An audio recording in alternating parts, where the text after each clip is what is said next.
Ayatollah Ruhollah Khomeini returned to Iran on February 1st, 1979. Several million people showed up to greet him.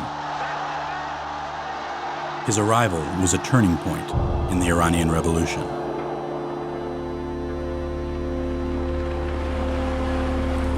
We could hear the sound of a helicopter. Apparently the crowds were so big that they could not drive Khomeini to the airport, so they were flying him on a military plane, which seemed quite odd given the military's opposition to his return.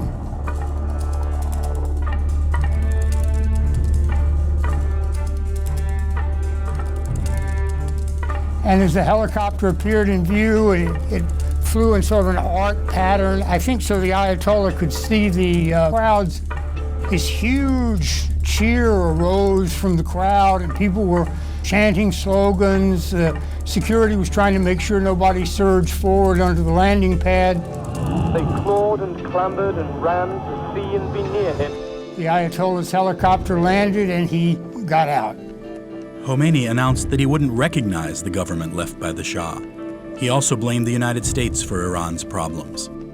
Final victory for Iran, he noted, wouldn't come until all foreigners were expelled.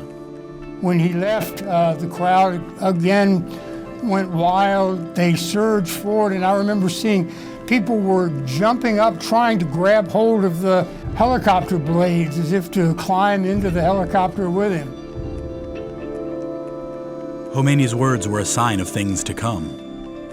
Reed recalls one particularly hairy day that February. Protesters tossed Molotov cocktails made out of Coke bottles at a tank, which caught fire. He needed to send his editors his story, but a late afternoon curfew was imposed. Suddenly, a telling moment of the revolution presented itself. The implication being this was a 4 o'clock shoot to kill curfew, and by this time we were fairly shaken. So we tried to flag down a car because we'd let our taxi go, but nobody wanted to pick us up because of me. I was an American. Finally, the translator convinced some guy that I was a German. He let us in the car and we tried to drive out. But it was hard to drive out because people started building these barricades to protect the base and keep the Imperial Guard from coming back. And I remember an older, I would say elderly man and his wife. The man was dressed in a coat and tie. His wife had a fur coat on, and they were both trying to pull down a stop sign to build a barricade. And we'd always had the idea that this was basically a lower class and lower middle class revolution. But seeing these people on the street, I thought to myself, if the Shah's lost these people, he's lost everybody. Finally, we managed to get out of the area. It was too dangerous to return to the bureau, so Reed spent the night at his translator's apartment. A thunderstorm overnight kept protesters at home. The next morning, February 11th, was eerily absent of gunfire and traffic.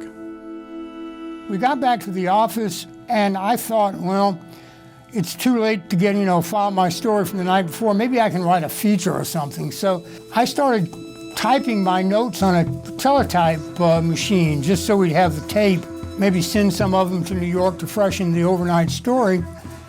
And all of a sudden, the translator came running in. He was almost frantic. He's screaming, "It's over, it's over." On the radio, a spokesman for the military council announced that it would no longer support the Shah-appointed government, and it would stay neutral. So if the military wasn't going to protect the Shah, no one would. And the city again went wild. It was the same scene as the day the Shah left, except much, much bigger. And we got in a car and drove down and saw incredible scenes where crowds were hauling down statues of the Shah's father, were attacking government buildings. No one was attempting to stop them. A 2,000-year-old monarchical tradition collapsed in a heartbeat. On April 1st, 1979, the revolution was realized. The Islamic Republic of Iran came into existence.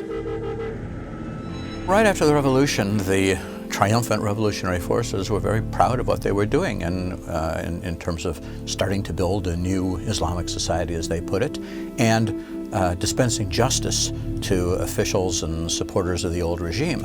And this dispensing of justice consisted of a lot of firing squads on the roof of a school there called Rifah School. And they would come to our office very proudly, showing us photos of the bloody bodies lying on the roof of Rifah School. that people that they had executed, who, in their view, richly deserved to be executed for their involvement with the Shah, corruption, torture, and so forth. And they were happy for us to transmit these photos, and so we did. The reaction was not what they expected. They thought the world would be thrilled that they were dispensing justice to bad guys. But in fact, the world was pretty horrified at the summary justice of the revolutionary forces. And those photos were a major factor in many people in the world actually starting to wonder about the revolution and whether it was good that these people had won. As 1979's months passed, the joy that greeted Khomeini would soon morph into something else. In the next episode of Revolution in Iran, victory isn't all that it seems. Gathering the news gets even harder, and the country begins to feel the heat.